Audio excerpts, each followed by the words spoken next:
हमारे पार्टी के संगठन का कार्यक्रम था। इसमें हमारे गोंडा विधानसभा के हमारे संगठन के सारे पदाधिकारी थे, हमारे बूथ अध्यक्ष थे, सेक्टर संयोजक थे और हमारे पन्ना प्रमुख भी थे और हमारे पार्टी के संगठन के सभी शीर्ष यहाँ पे पदाधिकारीगण थे।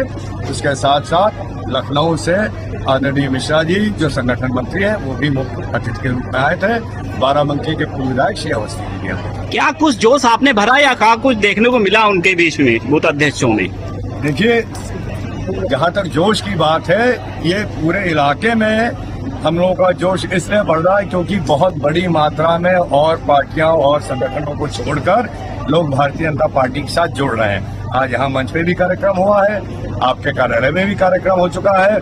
हर जहाँ हम लोग मीटिंग में जाते हैं बड़ी संख्या में लोग हमारे साथ जुड़ रहे हैं, पार्टी के साथ जुड़ रहे हैं, पार्टी की नीतियों पे विश्वास जताते हुए बहुत बड़ी संख्या में समर्थन सब तरफ से हम लोगों को मिल रहा है। देखिए, महंगाई का तो कोई मुद्दा ही नहीं है। जिस तरह से हर चीज मुहैया है आजकल, जिस तरह से हर तरह की योजनाएं सबके लिए है, और जो महंगाई की बात है उसको एक क्रम में देखा जाता है कि कोई अगर डीजल का ही दाम हो 2004 से 2014 तक जब केंद्र में कांग्रेस की सरकार थी उस समय कितना ग्राफ था और आज कितना ग्राफ बढ़ा है। उस समय का अगर ग्राफ है तो आज 200 रुपये लीटर होना चाहिए था। तो महंगाई तो एक कंपैरेटिव इश्यू होता है, लेकिन उसके साथ साथ आज हमारी सरकार हर तरह की योजना, चाहे खाद्यान्न हो, चाहे अनाज हो, चाहे सम्मान निधि हो, हर तरीके से इसको काउंटर भी कर रही है। आज हर वर्ग के लिए हमारे यहाँ तमाम योजनाएं हैं। और जहाँ तक विपक्षी और बातें हैं, विकास संबंधित बातें हैं, बेरोजगारी संबंधित बातें हैं, मैं उनसे ये पूछना चाहता हूँ कि सपा की सरकार, सपा के यहाँ पे मुख्यमंत्री 4 बार रह चुके हैं उत्तर प्रदेश में, कौन सा उन्होंने बेरोजगारी खत्म किया, कौन सा उन्होंने विकास किया? आज आपका यहाँ गवाह आपका क्षेत्र है कि कौन सा काम होता था, केवल फर्जी शिलान्यास करके चले गए थे लोग। आज हमारे यहाँ 3 ओवरब्रिज बन रहा है, मेडिकल कॉलेज बन रहा है। क्या आप सोचते हैं मेडिकल कॉलेज में हमारे यहाँ के गरीब परिवार के छात्र पढ़ के डॉक्टर नहीं बनेंगे? क्या हमारे यहाँ जो इंजीनियरिंग कॉलेज उसमें यहाँ पढ़ के इंजीनियर नहीं बनेंगे? बेरोजगारी ऐसे खत्म की जाती है, खोखले नारों से नहीं खत्म की जाती है। हमारी सरकार ने ठोस काम जमीन पर करके दिखाया है और बेरोजगारी को भी खत्म करने के लिए तमाम प्रयास हो रहे हैं। आज अगर अयोध्या में राम मंदिर बन रहा है तो क्या आप नहीं सोचते कि उसका जो रिजल्ट होगा वो हमारे पूरे गोंडा में कितने लोग उससे रोजगार पाएंगे? आज हमारी सरकार ने श्रावस्ती से लेकर खलीलाबाद तक 5,000 करोड़ रुपए की रेल योजना पास कर दिया है और आज उस पर जमीन ली जा रही है। ये नई रेलवे बन जाएगी, 5,000 करोड़ की रेल योजना।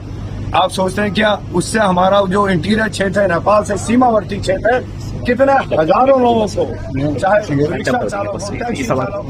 होटल खोलने वाले हो, उनको डायरेक्ट रोजगार मिलेगा। उसके साथ साथ उस पूरे सीमावर्ती क्षेत्र में हमारे जो व्यवसायी है, कितना वहाँ का व्यवसाय बनेगा, उसमें हमारे क्षेत्र के लोग। एक सवाल से, बेरोजगारी इस तरह खत्म की जाती है, खोखले नारों से नहीं। सपा की जो प्रत्याशी है श्रेया वर्मा, उन्होंने एक चैनल को इंटरव्यू दे रहे थे, हमने सुना उनका कहना है कि सड़कें नहीं बनी है, सड़कों की हालत खराब है।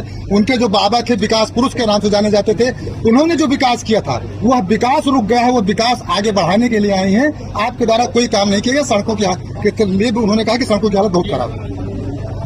देखिए, जिन लोगों के आंख पर जातवाद पट्टी बंधी हो उनको और कोई चीज दिखाई नहीं पड़ेगी। यहाँ की जनता क्या अंधी है? उन्होंने नहीं पता है कि सपा ने कितनी सड़क बनाई और बीजेपी सरकार में कितनी सड़क बनी? जो अपने बाबा जी के विकास कार्य की बातें कर रहे हैं वो अभी भी 8-10 जगह वो खाली बोर्ड लगे हुए हैं।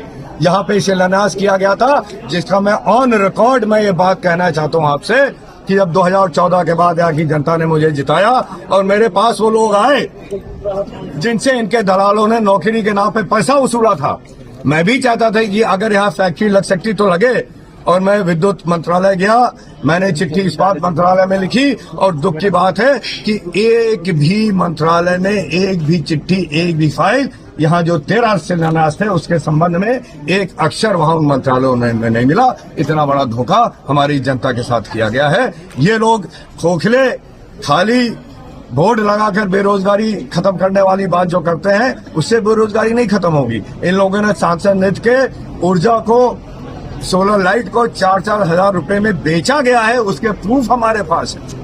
आम आदमी पार्टी की तरफ से एक बड़ा आरोप सामने आया है कि ईडी के बल पर भाजपा जो है वो चुनाव जीतना चाहती है। क्या कहना चाहेंगे इस बार आप? के बल पर? ईडी के बल पर।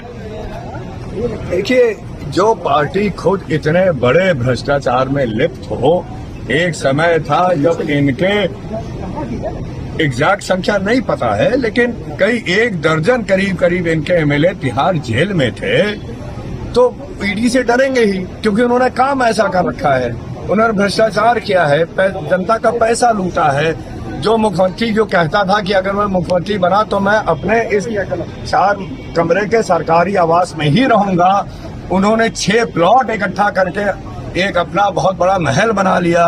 कहाँ से बना लिया, कहाँ से आया पैसा? आज वो लोग तो ईडी से डरेंगे ही। तो आज इस देश में जितने भी भ्रष्ट लोग हैं, भ्रष्ट नेता हैं, या जिन्होंने जनता का पैसा खाया है, इस देश को लूटा है, आज सब डरे हुए हैं और डरना भी चाहिए। उनका ये भी कहना है कि दिल्ली की जनता का जो जनादेश था उसका अपमान किया है आपने सीएम को अंदर डाल के। देखिए, अपमान तो इन्होंने किया है। जनादेश था एक साफ सुथरा भ्रष्टाचार मुक्त सरकार बनाने का, और इन्होंने लिकर के ठेके को लेकर, जिस तरह से और चीजों को लेकर जिस तरह से पैसा लूटा है, तो अपमान तो इन्होंने किया है। हम लोग तो जनता की सुरक्षा कर रहे हैं, हम लोग तो इस देश के जो रिसोर्सेज हैं उसकी सुरक्षा में लगे हैं कि कोई लूटने ना पाए। हम लोग तो देश की चौकीदारी कर रहे हैं। इतना सारा काम आपने बताया, लेकिन उसके बावजूद विपक्ष को ये काम क्यों नहीं दिखता है? उसका क्या वजह? हमने कहा तो वजह क्या है? उन्होंने तो आंख पे पट्टी बांध रखी है, और उस पट्टी को जब बांधे रहेंगे तो कुछ नहीं दिखेगा। लेकिन जनता मैंने तो नहीं पट्टी बांधी है, जनता तो सब देख रही है कि 3 ओवरब्रिज बन रहा है, मेडिकल कॉलेज बन रहा है, तमाम सड़कें बन रही है, बिजली जा रही है, लोगों का काम हो रहा है। तो उनके कहने से कुछ नहीं होना है, ये बाहरी लोग। क्या लगता है पट्टी कौन खोलेगा उनका? पट्टी जनता खोल देगी 20 तारीख। चलिए ठीक।